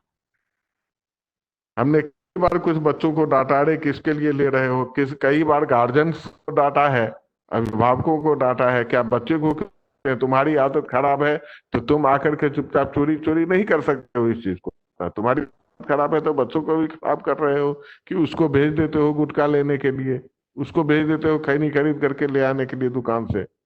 तो पहली आदत तो घर से लग जाती है। यदि किसी में ये आदत है तो हमें उसको बदलने की जरूरत है। ताकि अपने बच्चों के सामने ऐसे काम ना करें जिसको नकल करने की उसकी जिज्ञासा बढ़ जाए और वो नकल करने लगे। तभी हम नशा पान से का शिकार होने से अपने बच्चे को बचा सकते हैं। नहीं तो धीरे धीरे वो नशे की गिरफ्त में चला जाएगा, और जब नशे की गिरफ्त में चला जाएगा तो वो एडिक्शन ऐसा होता है, आप जो जिनकी आदत होगी वो महसूस कर रहे होंगे, उससे फिर छूट पाना बहुत मुश्किल हो जाता है, और ऐसे में उनका मानसिक विकास नहीं हो पाता है ठीक से, और वो अध्ययन अध्यापन से धीरे धीरे दूर हो जाता है, याददाश्त कमजोर हो सकती है।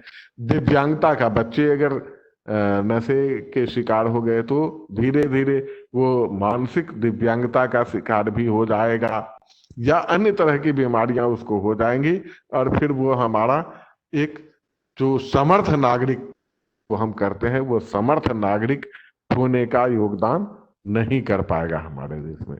तो हम और बाकी क्या क्या कर सकते हैं? नशे का शिकार बच्चे तब भी हो जाते हैं जब उसकी संगत बुरी हो जाती है।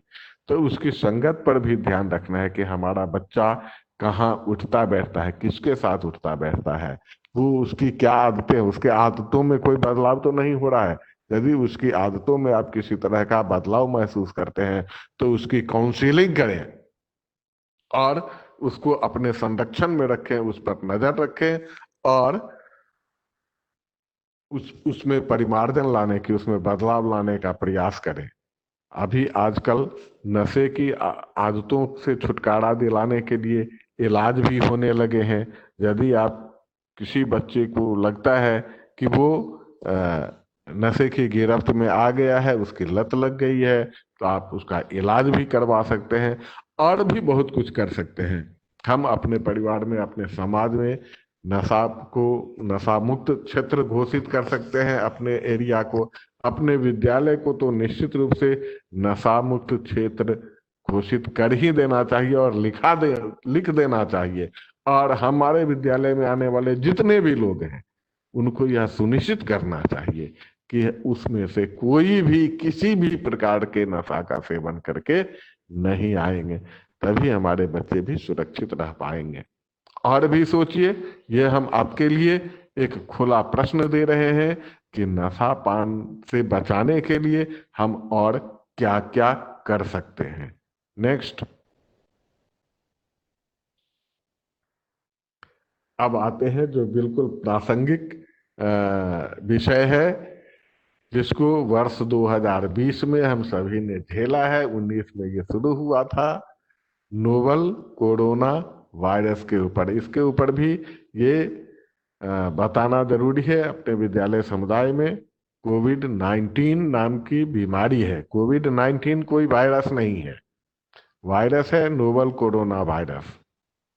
और उस वायरस के कारण जो बीमारी हो रही है वह है कोविड-19। इसलिए इसका नाम दिया गया क्योंकि ये इसका पता 19 में चला है। इसलिए इसके 3 प्रमुख नियम है सुरक्षा के, जिसके ऊपर हम आगे चर्चा करेंगे। पहले हम इसके और पहलुओं को देख लेते हैं। राहुल जी, नेक्स्ट। यह कोरोना वायरस एक महामारी का कारण है। और महामारी कब कहते हैं, इसका मतलब क्या है, इसके बारे में थोड़ी सी चर्चा कर लेते हैं। WHO ने, आप जानते हैं विश्व स्वास्थ्य संगठन, वर्ल्ड हेल्थ ऑर्गेनाइजेशन है एक, जो स्वास्थ्य स्थितियों की मॉनिटरिंग करता रहता है समूची दुनिया में, और किसी भी बीमारी को महामारी है या नहीं है यह सब निर्धारित करने का उसका काम है। उसके लिए और क्या किए जा सकते हैं, अंतर्राष्ट्रीय नीतियां क्या हो सकती है, कैसे अंतर्राष्ट्रीय सहयोग को बढ़ावा दिया जा सकता है किसी महामारी को रोकने के लिए या उस पर काबू पाने के लिए। तो दो तरह के काम इसमें, 3 तरह के काम मुख्य रूप से इसमें ये होता है। एक तो रिसर्च का काम है, दूसरा प्रिवेंशन का काम है, और तीसरा रिस्पांस का काम है। तो इन तीनों ही क्षेत्रों में प्रिवेंशन मतलब रोकथाम कैसे कर सकते हैं, और प्रतिक्रिया वो उसका प्रत्युत्तर प्रतिकार कैसे करेंगे यदि कोई पैंडेमिक हो गया या एपिडेमिक हो गया, तो उस पर क्या करेंगे। इस तीनों ही विषयों पर, तीनों ही क्षेत्रों में WHO का काम होता है। तो 11 मार्च 2020 को विश्व स्वास्थ्य संगठन ने कोविड-19 को महामारी घोषित कर दिया। इसलिए इस क्योंकि इससे केवल एक देश चीन ही नहीं प्रभावित हुआ, दुनिया के बहुत सारे देश प्रभावित हो गए। और ये नोवल कोरोना वायरस शब्द जो है, कोविड-19 जो है, उसमें एक नए तरह का वायरस है। कोरोना वायरस पहले भी रहा है, जब सार्स और मर्स वगैरह का प्रकोप हुआ था, लेकिन यह एक नए तरह का वायरस था। तो दुनिया में जब कई देशों में यह उभरता है, उसी की जो मैं ऊपर बता आया हूं कि वैज्ञानिक किस शब्द का उपयोग महामारी शब्द का उपयोग एक उस नए वायरस के उपयोग वर्णन के लिए करते हैं जो दुनिया भर के कई देशों में उभरता और फैलता है। और इस संदर्भ में अगर देखें तो नोवल कोरोना वायरस का मतलब यह है कि यह एक नया और व्यापक वायरस है जो श्वसन तंत्र को प्रभावित करता है, और दुनिया के बहुत सारे देश इससे प्रभावित हुए हैं। नेक्स्ट राहुल जी, ये स्क्रीन थोड़ा सा कट रहा है। तो ये कोविड-19 श्वसन संबंधी रोग है, हम सभी जानते हैं। इसके ऊपर बहुत ज्यादा जागरूक किया गया लोगों को, सरकार के द्वारा, मीडिया के द्वारा, सभी जगह पर अलग अलग प्लेटफॉर्म से। और यहाँ हम अपने बच्चों को भी फिर से इसके बारे में बताएंगे। इसकी एक हिस्ट्री रही है। यह श्वसन रोग है, हम सभी जानते हैं, जिसमें श्वसन तंत्र की तरह प्रभावित होता है। और ऐसी बीमारी इन्फ्लुएंजा महामारी 1918 में, 1957 में, 1968 में और 2009 में भी हुई।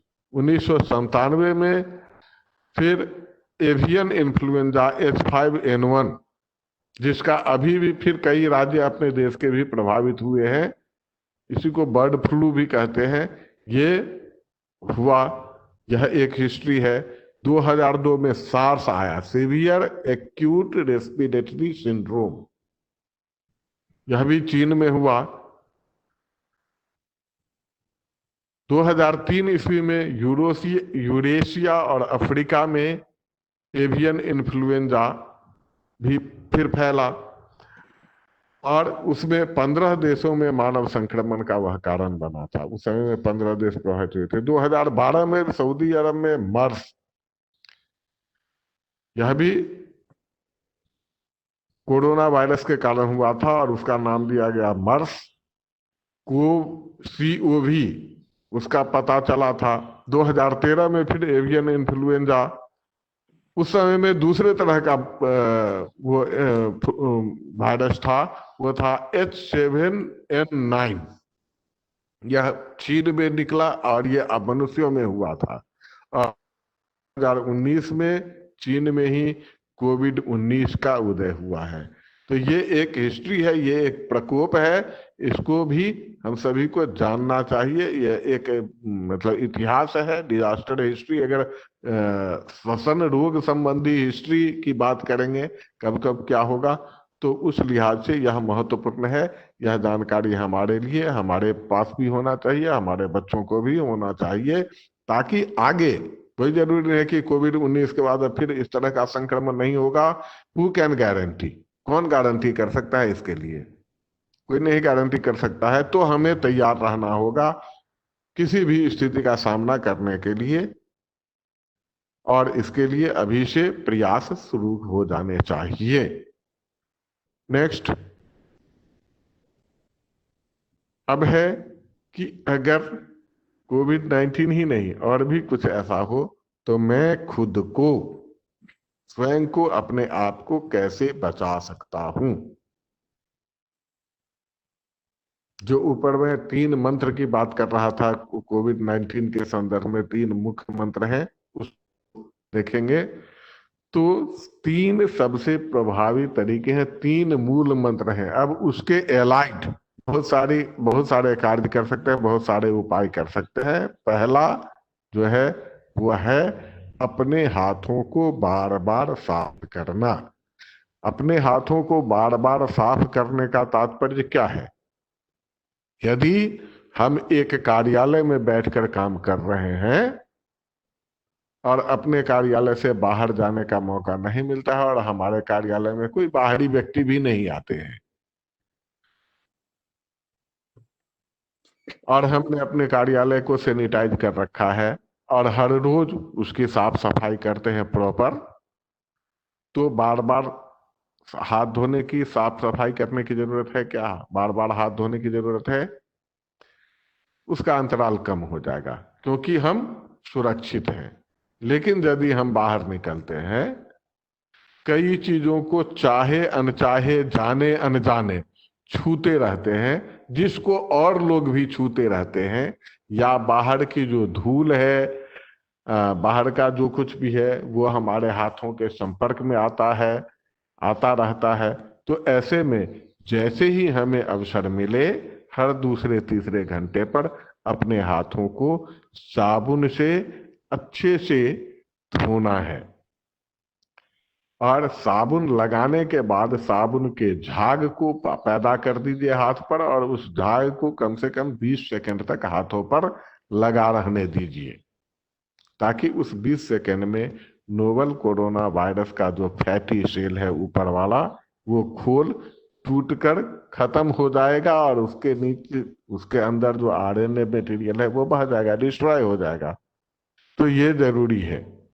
तो पहला मूल मंत्र है अपने हाथों को बार बार साफ करना आवश्यकता अनुसार। जैसे ही अगर आप बाहर निकले, आधे घंटे के लिए ही बाहर गए, अब आपका हाथ साफ सुथरा था, आप आधा घंटा के लिए बाहर गए, तो जब मैं 2-3 घंटे की बात कर रहा हूं तो ऐसा नहीं है कि वो घड़ी देख करके आप हर 2 घंटे के बाद हाथ धोएं। कमरा के अंदर जैसा मैंने सुरक्षित माहौल की बात की, आप अपने घर के अंदर ही बाहर ही नहीं निकलते हैं, तो कोई जरूरी नहीं है कि 2 घंटे में आप हाथ धो लें। लेकिन अगर आप आधे घंटे के लिए बाहर निकला, आपको जाना पड़ा किराना दुकान पर, वहां लोग जाते हैं, में उसके काउंटर को छुआ, उसको पैसे गिन कर दिए, उसने आपको पैसे गिन कर दिए, और आप वहां से 4 डिब्बे बिस्किट, कुछ दाल मोट और कुछ प्याज और तेल खरीद करके लाया, तो अब आपको तुरंत साबुन से हाथ धोने की जरूरत है, क्योंकि आप अनजाने में आज या जानबूझ करके, वो जरूरी था, समय की मांग थी, आपने छुआ है असुरक्षित जगह को। वो सभी जगह ऐसे असुरक्षित हैं। यात्रा करते हैं ऑटो से, अपने मुंह में हाथ को न ले जाएं, नाक में उंगली ना करें, कान में उंगली ना करें। कुछ लोगों की आदत ये गंदी आदतों में है कि नाक में उंगली करना, कान में उंगली करना, नाखूनों को दांतों से कुतरना, ये सब बहुत भद्दी आदतें हैं। घिन आती है ऐसी आदतों से। ऐसा अगर किसी में है तो ना करें। बहुत सारे लोगों की आदत को नोवल कोरोना वायरस ने इस बार छुड़ा भी दिया है। लेकिन जब भी आप इस तरह से ऑटो में, बस में, सार्वजनिक वाहनों का इस्तेमाल कर रहे हैं, तो आप उसके तुरंत बाद जहां मौका आपको मिलता है, अपने हाथों को बार बार साबुन से साफ करते रहें। दूसरी बात है श्वसन संबंधी स्वच्छता की। इसमें है, यदि आप सबसे पहले तो आप मास्क पहनकर निकले बाहर, ताकि कोई दूसरा छींके, खांसे और सुरक्षित भी, तो उसका असर आपके ऊपर न्यूनतम हो। आपको, आपके ऊपर वो एक शील्ड की तरह काम करेगा। यदि और यदि आपको छींक या खांसी आ रही है या उबासी आ रही है, आप अपने मुंह को ढकें।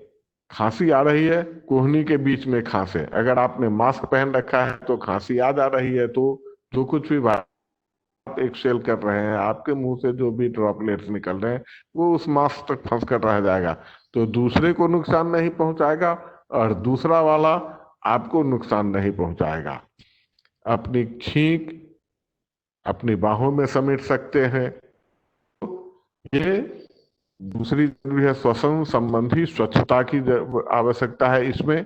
और तीसरी जो जरूरत है, तीसरा जो मूल मंत्र है वह है कम से कम 6 फीट की दूरी रखें। फिजिकल डिस्टेंसिंग, कुछ लोग सोशल डिस्टेंसिंग शब्द का इस्तेमाल करते हैं। ये सोशल डिस्टेंसिंग मेरी नजर में डिस्क्रिमिनेटरी वर्ड है, इसलिए इससे बचना चाहिए। हम फिजिकल डिस्टेंसिंग की बात करते हैं, शारीरिक दूरी बनाए रखने की बात करते हैं। और वो सुरक्षित दूरी बनाए रखिए, इतनी दूरी बनाए रखिए कि मेरे मुंह से निकलने वाला ड्रॉपलेट उन तक नहीं पहुंचे, और वो जो बोल रहे हैं तो अगर उनके मुंह से या छींक रहे हैं या खांस रहे हैं तो उनके मुंह से जो ड्रॉपलेट्स निकल रहे हैं मुझ तक नहीं पहुंच पाए। ये दूरी बनाए रखिए। कुछ लोगों की आदत होती है आकर के कानों में बात को कहने की, और आप सुन भी रहे, भले ही बात वो जोर से ही करेंगे लेकिन उनको लगता है कि मैं इनके बिल्कुल पास जाकर के बताऊं तो ये शायद मेरी बात ज्यादा समझ पाएंगे। उनको मना करिए कि आप वहीं से अपनी बात कहिए, और आप भी अपनी बात दूर से ही कहिए, सुरक्षित दूरी बनाए रखिए। और जरा भी संक्रमण की आशंका आपको होती है किसी भी तरह की, छींक भी, मामूली छींक भी हो, तो कोई जरूरी नहीं है कि ये कोविड-19 ही है या कोरोना वायरस के कारण हो सकता है, वो कॉमन फ्लू भी हो सकता है। लेकिन हमें सतर्क हो जाने की जरूरत है और खुद से अपना मॉनिटर शुरू करिए। और यदि आपको डाउट होता है, कुछ लक्षण मैं आगे चर्चा करने वाला हूं, अगर वो डाउट होता है कि सर दर्द हो गया छींक के साथ, सांस लेने में तकलीफ होने लगी है, या दम फूलने जैसी स्थिति हो रही है, शरीर का तापमान बढ़ने लगा है, तो आप निश्चित रूप से डॉक्टर के पास जाएं और रैपिड एंटीजन या आरटी-पीसीआर जो कुछ भी है वहां जांच की सुविधा निश्चित रूप से अपनी जांच करवाएं, ताकि आप निश्चिंत हो जाए कि ये किस तरह का संक्रमण है, कॉमन फ्लू है या नोवल कोरोना वायरस का संक्रमण है। कोविड-19 के खिलाफ सबसे प्रभावी सुरक्षा उपाय क्या है? आप देख रहे हैं साथ में एक तस्वीर भी बनी हुई है, हाथ धोना।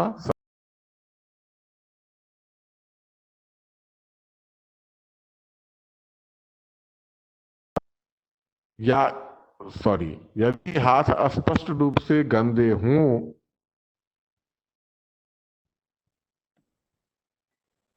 गंदे आधारित सॉल्यूशन, अल्कोहल बेस्ड जो सॉल्यूशन है, हैंड सैनिटाइजर जिसको कहते हैं, उससे रगड़ें।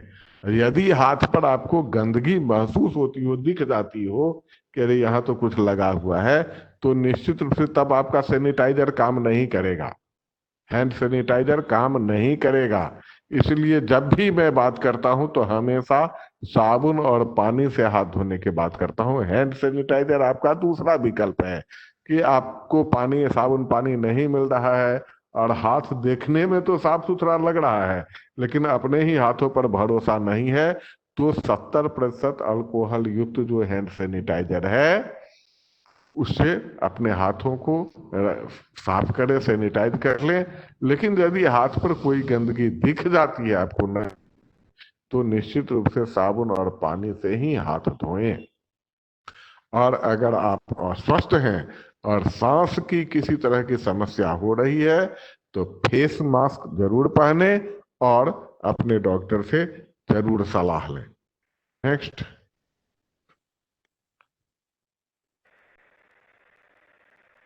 सारी बातें हमने की है,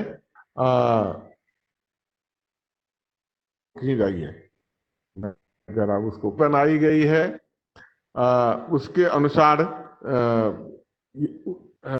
उसमें इन सभी चीजों का वर्णन है। एक वार्षिक सारणी बनाई गई है और वो वार्षिक सारणी का उपयोग जो करना करना है हमें, वो मुख्यतः बच्चों को इन्वॉल्व करते हुए, जो राइट टू पार्टिसिपेशन की बात हमने की है कि बच्चों की भागीदारी सुनिश्चित करनी है हर चीज में, तो उसमें आप जो भी गतिविधियां हम करवाएंगे, स्वच्छता की बात करेंगे, बाल संरक्षण की बात करेंगे, बाल अधिकारों की बात करेंगे, या भोजन पोषण उसके ऊपर और स्वास्थ्य की बात करेंगे, तो उन सभी क्रियाकलापों में, उन सब सारे क्रियाकलापों में हमें यह देखना है कि बच्चे कितना पार्टिसिपेट कर रहे हैं, उनकी भागीदारी कितनी हो रही है। आप हमेशा गतिविधियों को इस तरह से प्लान करें, इन सभी चीजों को बताने के लिए, ताकि बच्चे उसमें आनंद लें और उसमें खो जाएं। बच्चे ऐसे भी बड़े कौतूहली होते हैं, जिज्ञासु होते हैं, क्योंकि मुख्यमंत्री शाला सुरक्षा कार्यक्रम में स्पष्ट रूप से निर्देशित किया है कि ये जो पूरा कार्यक्रम है वो गतिविधि उन्मुख, एक्टिविटी ओरिएंटेड कार्यक्रम होगा। और बच्चों का अधिकार भी कह रहा है कि वो उसका भाग करने का अधिकार है। तो अपने विद्यालय स्तर पर, अपने स्कूल में जो भी गतिविधियां हम करवाएंगे, वो सारी गतिविधियां एक्टिविटी ओरिएंटेड होंगी और उन एक्टिविटीज में बच्चे ही मुख्य रूप से होंगे। आप केवल दूर से उनको निर्देशित करते रहें, और बेहतर ये होता है कि आप एक बार निर्देशित कर दें और फिर उनको छोड़ दें, बिल्कुल पूरी तरह छोड़ दें, स्वतंत्र। वो क्या करते हैं, गलत कर रहे हैं तो गलती करने दीजिए। वो गतिविधि संपन्न करके जब आ जाएंगे तब फिर उनको बताना है कि यहाँ यहाँ यहाँ यहाँ गलती रह गई, यहाँ यहाँ कमी रह गई, उसको ठीक करने का दोबारा मौका दे। दोबारा वो करेंगे। हो सकता है पहली बार वो 70% करके दूसरी बार 90% करके आ जाए। 10% अगर आपको कमी नजर आ रही है तो तीसरा मौका भी दें, तो वो परफेक्शन आता चला जाएगा बच्चों में, और वो उस पूरे प्रोग्राम को, उस पूरे कार्यक्रम को आत्मसात कर लेंगे। और तब जब वो एक बार आत्मसात कर लेते हैं तो उनके पास नॉलेज हो गया, और आत्मसात कर लिया तो उनकी मनोवृत्ति बन जाएगी, उसके अनुसार आचरण करने का मन उनका बनने लगेगा। और जब मन बन जाता है और बार बार उसका अभ्यास करते हैं तो वह क्या होता है, उसके प्रैक्टिस में आ जाता है। और जब प्रैक्टिस में आ जाता है तो नॉलेज है, एटीट्यूड है और प्रैक्टिस है। ये तीनों चीजें जब एक साथ मिल जाएगी तो एक कल्चर डेवलप हो जाएगा। बहुत सारे बच्चे एक साथ कर रहे हैं, उसको कम्युनिटी में ट्रांसमिट कर रहे हैं उन्हीं चीजों को। तो नॉलेज, एटीट्यूड एंड प्रैक्टिस मिल करके ये एक कल्चर, एक संस्कृति, ज्ञान, अपने ज्ञान में विश्वास, मनोवृत्ति और हमारा व्यवहार, ये तीनों मिलकर ही तो संस्कृति का निर्माण करते हैं। तो जो परिकल्पना हम करते हैं मुख्यमंत्री शाला सुरक्षा कार्यक्रम के माध्यम से कि हम अपने छात्रों के माध्यम से पूरे राज्य में आपदा जोखिम न्यूनीकरण की संस्कृति को विकसित करेंगे, और ये बच्चे हमारे उसके वाहक होंगे, संदेश वाहक होंगे। उस संकल्पना को हम साकार कर सकते हैं। तो सभी प्रक्रियाओं में आप उनको शामिल करते चले जाएं, उनको वर्क दे। जैसे आप उनको एक दे सकते हैं कि भोजन, पोषण और स्वास्थ्य में वो क्या महसूस करते हैं, और उसके लिए एक प्रोजेक्ट बना कर लेते हैं। तो सभी कुछ न कुछ उस पर करेंगे। हरी पत्तेदार सब्जियों में ऐसी कौन कौन सी हरी पत्तेदार सब्जियां हैं जो बहुत ही आसानी से किसी भी आय वर्ग वाले के लिए, चाहे वो न्यूनतम आय वर्ग वाला व्यक्ति भी हो, वो भी अफोर्ड कर सकता है, वह भी उसको भी वह उपलब्ध हो सकता है। उसकी सूची बनाए। ऐसे कौन कौन से फल हैं जो किसी भी आय वर्ग के व्यक्ति अफोर्ड कर सकते हैं, उनको उपलब्ध हो सकता है, उसका उपयोग कर सकते हैं। ऐसे कौन कौन से फल हैं जो बहुत ही पौष्टिक हैं, और उनको हम अपने विद्यालय परिसर में जो खाली जमीन है, भवनों के अतिरिक्त उन जगहों पर लगा सकते हैं, और उनको मध्याह्न भोजन वितरित किया जा सकता है। हमारे घर में, जहां हमारा घर है, वहां ऐसी कौन सी जगह है और ऐसे कौन से फल हैं कि उस जगह में हम उस पौधे को लगा करके उसके फल का उपयोग कर सकते हैं, उसकी सूची बनाएं, उसको कैसे कैसे करेंगे उसका एक्शन प्लान बनवा दें। अगर ये सब काम करते चले जाएंगे तो जो आहार की बात कर सकते हैं, कर रहे हैं, पीले रंग के खाद्य पदार्थों में क्या क्या चीजें हैं उनकी सूची बनाएं और उसका कैसे कैसे उपयोग करेंगे, उसमें क्या क्या चीजें पाई जाती है, ये सभी चार्ट जो हम उनको उनसे बनवाते हैं तो उनमें एक तो स्वाध्याय की प्रवृत्ति, सोचने का, उनका सोचने का तरीका बदलता है, वो उसमें लग जाते हैं और पूरे मनोयोग से लगते हैं, और पूरे मनोयोग से लगते हैं तो वो उनके अंदर बैठता चला जाता है।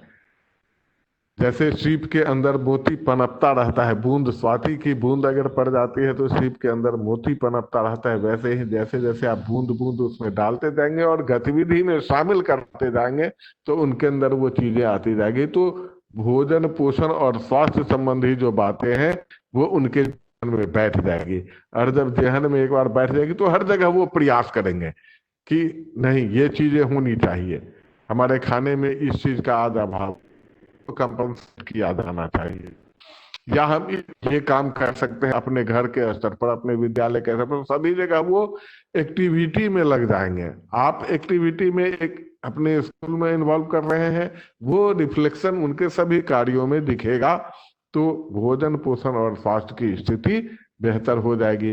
वैसे ही बाल सुरक्षा से संबंधित है, आपकी बुक में दी हुई है, उन सभी चीजों के ऊपर बात करें और उनको कहें कि ऐसे बच्चों को चिन्हित करें जो उनको लगता है कि दुर्व्यवहार के शिकार हो रहे हैं, चाहे वो विद्यालय में हो चाहे घर में हो, उसको चिन्हित, हमारे भेदभाव को दर्शाता है, उसको लिस्ट आउट करें। ऐसे कौन कौन से व्यवहार हैं या क्रियाकलाप वो देखते हैं जिसको, जो उनको लगता है कि अरे ये तो हिंसा है। संकटग्रस्त बच्चे और संकटग्रस्त बच्चे में उनको बता दीजिए क्या होता है, जिनके साथ दुर्व्यवहार हो रहा हो या जिनके साथ हिंसा हो रही है, तो ये कौन, या नशा के शिकार हैं, ये सभी बच्चे उनको संकटग्रस्त बच्चों की श्रेणी में आ जाते हैं। उनके लिए क्या क्या किया जा सकता है, उनकी राय लीजिए, एक प्रोजेक्ट उसके ऊपर उनको दे दीजिए, वो निकालेंगे उसको। इसके साथ एक और बहुत महत्वपूर्ण चीज है जो खास करके स्कूलों में, बाजारों में और फंक्शंस में, ये तीन चीजें, हॉस्टल्स में, तीन ये कुछ जगह है जहां, और रेलवे स्टेशन, बस स्टैंड पर, ये बहुत महत्वपूर्ण है जिसके और आपका ध्यान आकृष्ट करना चाहूंगा। ये है good touch and bad touch. बाल संरक्षण के संदर्भ में अगर इसको देखेंगे, लोगों के छूने का तरीका, आपको छूने का तरीका कैसा है,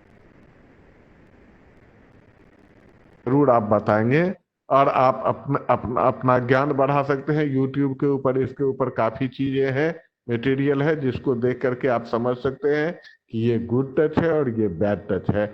यहाँ मोटा मोटी ये समझ लीजिए कि जिस प्रकार के छूने से हमारे बच्चे असहज हो जाते हों, या उनको शर्मिंदगी का एहसास हो जाता हो, या उनको घिन आ जाती हो, तो वो बैड टच है।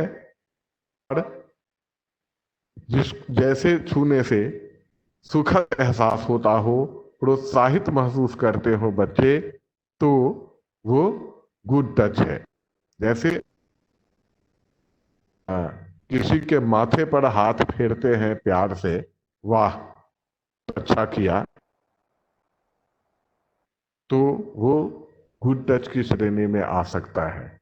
यदि बच्चा उससे गुड फील कर रहा है तो, अगर बच्चा उसे उसमें असहज हो जा रहा है तो उसको गुड टच नहीं कहेंगे। लेकिन बच्चा को अगर उससे किसी तरह की तकलीफ नहीं महसूस हो रही है, वो खुशी महसूस कर रहा है, वो आपकी भावनाओं पर, आपके शब्दों पर और आपके छूने के तरीके के ऊपर भी निर्भर करता है, लोगों के छूने के तरीके पर भी निर्भर करता है। वहीं अगर कोई शिक्षक किसी बच्चे के ऐसे भाग को छूता है, मुख्य रूप से खासकर मैं यहाँ साफ साफ बोल दूं कि ऐसे भाग जिनको लोग पसंद नहीं करते हैं, छुपा कर रखते हैं, तो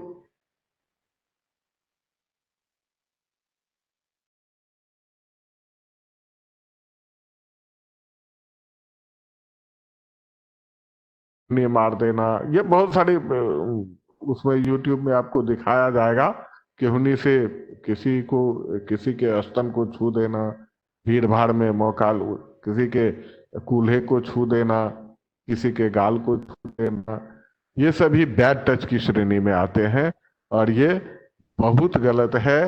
किसी को भी, छोटे छोटे बच्चों के माता पिता के अलावे, वो भी व्यक्तिगत स्वच्छता संबंधी, जब उसको नहला धुला रहे हैं उस समय के अलावे और बाकी समय में भी यह अधिकार नहीं है, वह बैड टच की श्रेणी में आता है।